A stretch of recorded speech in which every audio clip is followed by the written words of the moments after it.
মাহবুব মোর্শেদ রাষ্ট্রীয় সংবাদ সংস্থায় আবির্ভূত হন, কোন কার হাতে দিশার সেটি আমরা জানি। তারপরেও এই সরকারের প্রতি আমরা সম্মান রেখে সেই মাহবুব মোর্শেদকে আমরা গ্রহণ করে নিয়েছিলাম, ধরে নিয়েছিলাম।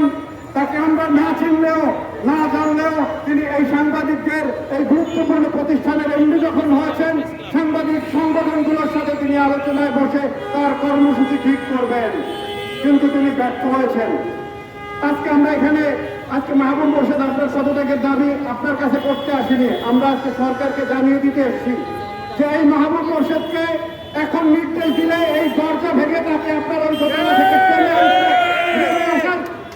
নামিয়ে রাস্তায় নিয়ে আসার ক্ষমতা তো ঢাকা সাংবাদিক ইউনিয়নের আছে। আমরা সেই পথে যেতে চাইনি, কারণ এই উপদেষ্টা পরিষদের প্রতি আমরা সম্মান দেখিয়েছি।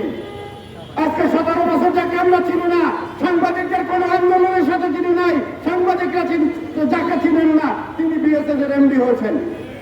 এরপরে আপনি ঢাকা সাংবাদিক ইউনিয়নকে দেখে চ্যালেঞ্জ করেন। আপনার উদ্ধত্ত দেখে আমরা আজকে বিস্মিত হই। মাহবুব মোর্শেদ আপনি ঠিক পান নাই তো?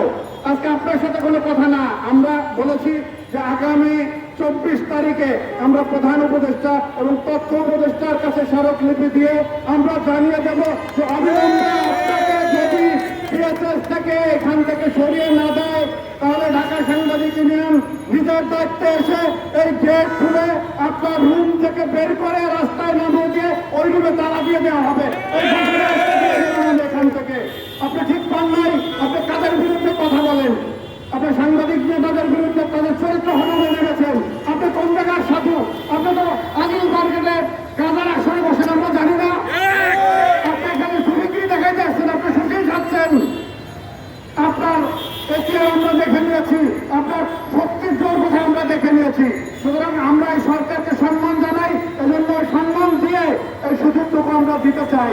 আগামী 24 তারিখে স্মারকলিপি দেওয়ার পরে নির্দিষ্ট সময়, এই নির্দিষ্ট সময়ের মধ্যে যদি এই সরকার এই মাহবুব মোর্শেদকে এখান থেকে না সরায়, পরবর্তী কর্মসূচি হবে এই গেট ভেঙে মাহবুব মোর্শেদকে এখান থেকে উপস্থিতি। সে পর্যন্ত আপনাদেরকে আমাদের সাথে থেকে এই আন্দোলনকে সফল করে ঢাকা সাংবাদিক ইউনিয়ন, বাংলাদেশ ফেডারেল সাংবাদিক ইউনিয়নের যে ঐতিহ্য, যে সম্মান, এটি সমুন্নত রাখবার জন্য আপনারা 17 বছর যে দায়িত্ব পালন করেছেন, সেই দায়িত্ব অব্যাহত রাখবেন, সেই আহ্বান রেখে আমি আমার বক্তব্য শেষ করছি। সবাইকে ধন্যবাদ। এখন একটি সংক্ষিপ্ত মিছিল হবে।